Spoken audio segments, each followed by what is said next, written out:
20 કે 27 ક્યારે કરવી ગણેશ સ્થાપના? જાણો ગણેશ સ્થાપનાથી લઈ પૂજા વિધિ સુધીના શુભ મુહૂર્ત અને નિયમો। હિન્દુ માન્યતાઓ અનુસાર શ્રી ભગવાન ગણેશજીનો જન્મ ભાદ્રપદ મહિનાની શુક્લ પક્ષની ચતુર્થીના બપોરના સમયે થયો હતો। ત્યારે ચાલો જાણીએ આ વર્ષે ક્યારે ગણપતિની સ્થાપના ક્યારે કરશો, શુભ મુહૂર્ત, પૂજા વિધિ અને કેવી મૂર્તિ ખરીદવી। પૂજા માટે આટલા કલાકનું શુભ મુહૂર્ત। ગણેશ ચતુર્થીના ભગવાન શ્રી ગણેશજીની સ્થાપના બપોરના સમયે કરવી શુભ માનવામાં આવે છે, કારણ કે અગાઉ જણાવ્યું એમ ગણેશજીનો જન્મ બપોરના સમયે થયો હતો।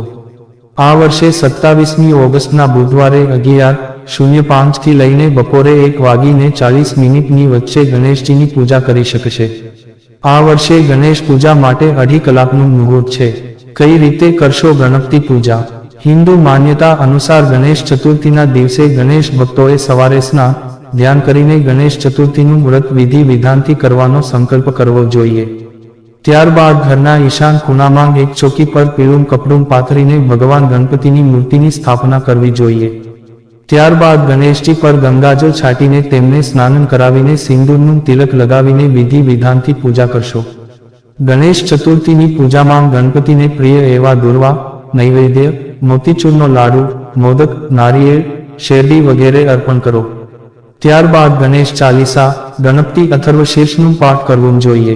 પૂજાના અંતમાં ઘંટ, ઘડિયા, શંખ, મંજીરા વગેરે સાથે તેમની આરતી કરવી જોઈએ। ગણેશ ચતુર્થીના દિવસે સાંજે પણ આ જ ક્રમમાં ફરીથી વિધિ વિધાનથી ગણપતિની પૂજા કરવી જોઈએ। કોઈ બ્રાહ્મણ કે પૂજારીને ભોજન પ્રસાદ કરાવ્યા બાદ એ પ્રસાદ ગ્રહણ કરવો જોઈએ।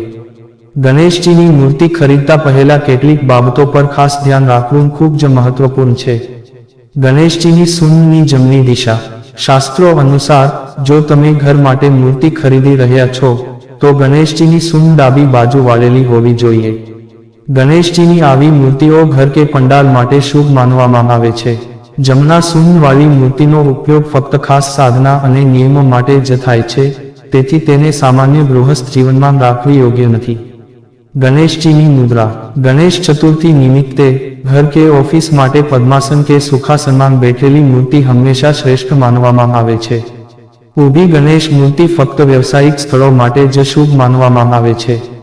આ સાથે એવી મૂર્તિ ન ખરીદો જેમાં ગણેશ ગુસ્સે હોય, તેના બદલે શાંત ચહેરો, સૌમ્ય અને આશીર્વાદ આપતી મૂર્તિ પસંદ કરો।